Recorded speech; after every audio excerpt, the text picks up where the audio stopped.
अस्सलाम वालेकुम दोस्तों, आऊँ शाद खोसो ऐं ॾिसी रहा उदासी टेक यूट्यूब चैनल। अॼु जी प्यारी वीडियो में तव्हां सभिनी पहिरीं प्यारनि खे दिल वारनि खे सिंधी ॿारनि खे ख़ुशि आमदीद।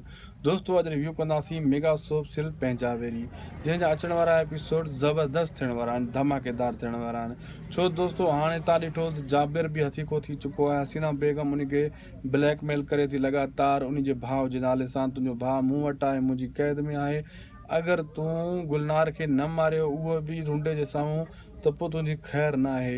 हाणे हिते जाबर जे लाइ वॾियूं मुसीबतूं थियूं आहिनि। हाणे गुलनार खे कीअं मारे, हू रुंडे जे साम्हूं मारींदो त रुंडो सबूत हासिल कंदो ऐं वरी ब्लैकमेल कंदो सिधो जाबर खे, ऐं जाबर खे चवंदो तूं हिनखे मारियो आहे, मां ॿुधायां थो चाकर ख़ान खे।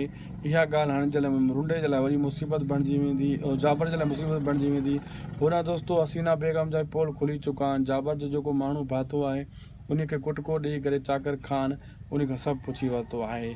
ऐं हुन चाकर ख़ान खे सिधी ॻाल्हि ॿुधाई त जीअं क़ासिम हितां भॻो, क़ासिम खे हसीना बेगम अगवा करायो, हाणे उन जे माण्हुनि जी क़ैद में अलाए किथे आहे, इहा मूंखे ख़बर न आहे। बाक़ी मूंखे एतिरी ख़बर आहे, मां तव्हांखे ॿुधाए छॾियो जेको हुन जाबर खे ॿुधायो। जाबर जे कनो वातो मां ॿुधी तोखे ॿुधायो।